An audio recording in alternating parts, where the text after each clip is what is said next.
बिस्मिल्लाहिर्रहमानिर्रहीम। मैं बहुत शुक्रगुजार हूँ the dignitaries on the dais, doctor Majid Adil साहब, superintendent Princess Esra hospital, and Padma Rayalu साहब, assistant superintendent Esra hospital, and professor of medicine doctor Vijay Mohan साहब, एंड गोपाल कृष्ण साहब, professor of medicine, professor of ophthalmology, and Raghavendra Prasad साहब, to give me this opportunity to talk something about diabetes. आम तौर पे sugar, जिसे आम इस्तिलाहात में कहा जाता है, जो एक ऐसी बीमारी है जो इब्तिदा में कुछ नहीं और इंतहा में बड़ी ख़तरनाक बीमारी है। और ये ऐसी बीमारी है जो इब्तिदा में हाथ पकड़ती है और ऐसी वफ़ादार है कि मौत तक कभी साथ नहीं छोड़ती। हाँ भाइयों, दोस्तों, बुज़ुर्गों, शुगर एक बहुत ही जानलेवा और ख़तरनाक बीमारी है। इब्तिदा में इसमें कोई तकलीफ नहीं होती, इब्तिदा में आँखों की रोशनी में कोई असर नहीं होता, इब्तिदा में पेशाब में कोई फ़र्क नहीं आता, इब्तिदा में जोड़ों में दर्द नहीं होता, इब्तिदा में तलवों में जलन नहीं होती, लेकिन इंतहा में आहिस्ता आहिस्ता नज़र धुंधली होती नज़र आती है। और इंतहा में शुगर काबू में ना आने के वजह से, शुगर ज़्यादा रहने के वजह से ये शुगर जमती चले जाती और आहिस्ता आहिस्ता आँखों की रोशनी सल्ब हो जाती, और शुगर ज़्यादा होने के वजह से शुगर जमती चले जाती और जहन पर असर कर जाती और आहिस्ता आहिस्ता याददाश्त कमज़ोर होनी नज़र आती। हाँ भाइयों, दोस्तों, बुजुर्गों, शुगर ऐसी ख़तरनाक बीमारी है, इसे आम तौर पे अगर मैं समझाऊं तो अगर एक गिलास में अगर हम लोग 1 चमचा शुगर डालें और उसको मिक्स करें तो आराम से मिक्स हो जाती। हाँ भाइयों, दोस्तों, ये नॉर्मल शुगर है कि 1 चमचा शुगर 1 गिलास में ये मिक्स हो जाती है, ये नॉर्मल शुगर है। वही 1 गिलास में अगर आप 10 चमचे या 20 चमचे शक्कर डालें तो वो शुगर जमती क्या, नीचे जमना शुरू हो जाती, वो मिक्स नहीं होती। यही होता शुगर में, जब शुगर नॉर्मल रेंज से ज़्यादा, जब 200 मिलीग्राम पर डेसीलीटर से ज़्यादा क्रॉस होना शुरू होती, वो जमना शुरू होती और आहिस्ता आहिस्ता रगों में जमती, दिल के रगों में जमती और कभी भी हार्ट अटैक आ सकता है बुजुर्गों, शुगर में नाकाबू आने के वजह से। और शुगर ज़्यादा रहने की वजह से जब शुगर जमना शुरू होती, आहिस्ता आहिस्ता रगों पर असर होता और तलवों में जलन होती, जोड़ों में दर्द होता, उठने बैठने को मुश्किल होती और देखने को मुश्किल होती और नींद नहीं आती और खाना कम खाया जाता, क्योंकि शुगर ज्यादा हो गई, ये जिस्म में जमना शुरू हो रही और जहां जहां जमते वहां खून की दौरानगी कम होती और वो अज़ू कमजोर होता चले जाता और इंतहा में मौत है, दर्दनाक मौत है, शुगर में नाकाबू आने के वजह से। बुजुर्गों, ये एक दीमक की तरह है कि आहिस्ता आहिस्ता हर एक अज़ू को खोखला करती चले जाती, कमजोर हो जाता इंसान। हाँ बुजुर्गों, ये शुगर से बचने का तरीका, इस एक ऐसा बाढ़ खड़ा कर दिया जाए कि शुगर का सैलाब हमारे अंदर ना आए, हमारे घरों में ना आए, हमारे बस्तियों में ना आए। हाँ भाई बुजुर्गों, इसका तरीका यह है कि हमारी लाइफस्टाइल, हमारी ज़िंदगी, हमारा निज़ामुल औक़ात तब्दील कर दिया जाए। आज हमारा तरतीब ऐसी है कि रात के 2 बजे बिरयानी खा रहे हैं और जो है हर खाने के बाद कोल्ड ड्रिंक मैंडेटरी और कंपलसरी और लाजिम हो जा रही। हाँ, ये बड़े ख़तरनाक चीज़ें हैं। 8 स्टडीज़ पूरे वर्ल्ड में हुए जिसमें यह साबित किया गया कि SSB, शुगर स्वीटेंड बेवरेजेस, वो चाय हो या कॉफी रो या कोल्ड ड्रिंक रो या आपका मिल्क शेक रो या आपके चोको फ्रैपे रो, ये सब चीजें जो है इंसान को 26% ज्यादा चांसेस पर रख देता शुगर आने के बनिस्बत वो लोग के जो नेचुरल स्वीटनर्स जैसा कि शहद और जैगरी इस्तेमाल करते हैं। हाँ, और वो लोग जो खाने जिसमें हाई ट्रांस फैटी एसिड्स रहते, वो लोग जो रोज रोज गोश्त खाते, वो लोग जो रोज तेल के भरे हुए चीजें खाते, तलन के चीजें खाते, वो लोग को शुगर आने के चांसेस 56% ज्यादा हो जाते बनिस्बत वो लोग के जो रोज मेवे खाते, जो रोज हेल्थी डाइट इस्तेमाल करते, उबले हुए खाने इस्तेमाल करते। हमें जरूरत है कि हमारी डाइट चेंज किया जाए, हमें जरूरत है कि खाना इंतहा तक फुल ना खाया जाए, जरा सा पेट में जगह छोड़ दिया जाए। एक बार एक वाकया याद आ रहा कि हारून रशीद एक बादशाह गुजरा जमाने में, उसकी हुकूमत इतनी बड़ी कि एक बार महल के जो है बालकनी में आकर देखने लगा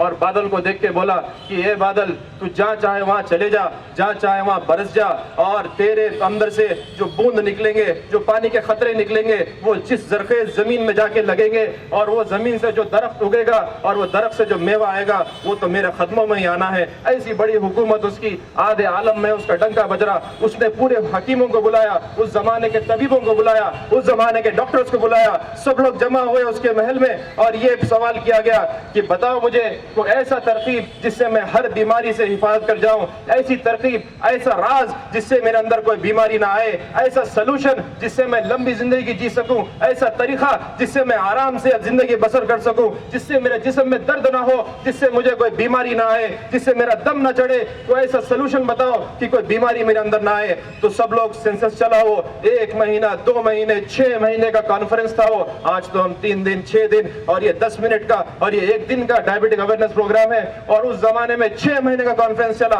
और किसी ने कहा कि खाना खाने से पहले गर्म पानी पिया जाए, ये बेहतरीन दवा है। किसी ने ये कहा कि खाना खाने के बाद आधा घंटा टहला जाए, ये बेहतरीन दवा है। और किसी ने कहा कि जल्दी सुबह सूरज तुलू होने से पहले उठा जाए, ये बेहतरीन दवा है। लेकिन वो उन डॉक्टर्स ने, उन बेहतरीन माहिर तबीबों ने, उन बेहतरीन माहिर हुक्काम ने ये फैसला निकाला कि जो शख्स खाना जब खाता है जब उसकी भूख की शिद्दत बहुत, दिन में 3 टाइम, दिन में 2 टाइम, ये खाना कोई जरूरी नहीं कोई दिन में 1 टाइम दिखा के जिंदगी गुजार सकता।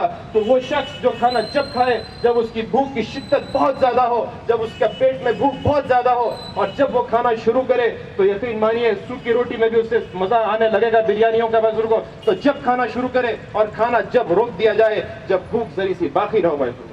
ये तरीका है, ये आम तौर पर एक पानी के लिए और एक हवा के लिए बुजुर्गों। उन डायबिटिक्स के, आज जो डायबिटीज जो फैल रहा, आज जो शुगर जो फैल रहा, हमारी लाइफस्टाइल तब्दील होने के वजह से ये 100 साल में ये सैलाब हर घर में घुस गया। हर तीसरा आदमी को शुगर है, हर चौथे आदमी को बीपी है, हर 5वें आदमी को हार्ट का प्रॉब्लम है, हर 6ठे आदमी को आंखों का प्रॉब्लम है, हर 8वें आदमी को किडनी का प्रॉब्लम है। ये क्या हो रहा? हमारी जिंदगी निजामुल औकात बदल गई। रात के 12 बजे के बाद शाम का खाना हो रहा और सुबह जो है 11 बजे से पहले हो रही नहीं। हम चलना फिरना बंद कर दिए, आज हमसे चला नहीं जा रहा। अल्लामा इकबाल वक्त के बड़े शायर अल्लामा ने भी सेहत का जो है राज निकाला और 2 मिसरों में सब कुछ कैद कर दिया। चुपके उनके अल्लामा नहीं कहा जाता, चुपके इतना बड़ा मलिकुश शोरा उन्हें नहीं कहा जाता। उन्होंने कहा कि मकाम इस राह में बेमहल है, मकाम इस राह में बेमहल है, पोशीदा करार में अजल है। इसको मैं खुलकर समझाऊं तो ये कहा कि इस राह जो जिंदगी की राह है, जो इब्तिदा अपनी जिंदगी है, एक गोद से लेके खबर की गोद तक ये जो जिंदगी है, इसमें मकाम बेमहल है, बेफायदा है। जो शख्स ये जिंदगी के गुजर में रुका, एक जगह ठहरा, एक जगह बैठा, टीवी के सामने शाम के 4 घंटे चले जा रहे हैं, जो अखबार पढ़ते पढ़ते 5-6 घंटे गुजार दे रहा, जो दोस्तों के साथ चबूतरे पे सुबह तक गुजार दे रहा, जो शख्स इस जिंदगी के दौड़ में, इस जिंदगी के ये जो कहानी में जो शख्स एक जगह ठहरा, जिसने भी मकाम हासिल किया, ये बेमहल है, ये नुकसानदेह है। इसमें पोशीदा करार में अजल है। अजल यानी मौत। जिस चीज में इंसान को राहत मिल रही, जिस चीज में इंसान को लज्जत मिल रही, उसमें पोशीदा मौत है। आज हम मीठे मीठे चीजें खाते, आज हम अपने मर्जी के हिसाब से उठते बैठते सोते, इसमें पोशीदा अजल है बुजुर्गों। इसके आगे जो है बहुत खतरनाक, बहुत जानलेवा, बहुत भयानक बीमारियां हैं, जिसके वजह से शुगर आ रही, जिसके वजह से कैंसर आ रहा, जिसके वजह से हर एक बीमारी आ रही बुजुर्गों। हमारे निजामुल औकात हो, हम वक्त पे उठे, हम जल्दी उठे, कम से कम 150 मिनट एक हफ्ते में वॉकिंग करें। वॉकिंग मतलब ऐसा नहीं है कि पेशेंट को बोल रहे थे कि भाई रोज आपको कम से कम एक आधा घंटा वॉक करना है, तो वो कहने लगा कि डॉक्टर साहब आप मेरे को वॉकिंग का बोलते, मैं कम से कम 10 किलोमीटर रोज चलता हूँ। भाई कैसा चलते आप? मेरे तो बस टहलता हूँ 10 किलोमीटर। ये कोई चमन में वॉक करने से शुगर की हिफाजत नहीं होती बुजुर्गों। इस तरीके से चलना चाहिए जो हमारे सिराज साहब और प्रोफेसर बोलते थे कि ब्रिस्क वॉक। ब्रिस्क वॉक क्या है? इसका डेफिनेशन ये है कि कोई शख्स इस स्पीड से वॉक करे कि वो एक सेंटेंस एक सांस में बोल ना पाए बुजुर्गों, ऐसी सांस चढ़े उसकी, ऐसा उसके दिल की धड़कन तेज हो, इसको वॉक बोलते। खाली टहल रहे हैं, घर पे ट्रेडमिल ला लिए, टहल रहे हैं 2 घंटे, इससे काम नहीं बनता। इस स्पीड से चलना चाहिए कि सांस भी बढ़े। इसमें हर आदमी का अलग अलग रहता। कोई ज़ईफ है तो जरा कम स्पीड पे उसकी सांस चढ़ना शुरू होती, कोई जवान है जरा ज्यादा स्पीड पे सांस चढ़ना शुरू होती। लेकिन the core line, the bottom line, the base ये है कि इंसान इस स्पीड से चले कि जो है कुछ कैलोरीज बर्न हो, कुछ मेहनत लगे, कुछ खून की दौरान की जिस्म में तेज हो। हाँ बुजुर्गों, तो ये जो वॉक है, ये वॉक से हम ये साबित करना चाह रहे हैं और पब्लिक को ये आगाह करना चाह रहे हैं कि चलना फिरना और इसका जो है निज़ाम बनाना और ऐसे रफ्तार से चलना कि जिस्म में खून की दौरानगी हो और एक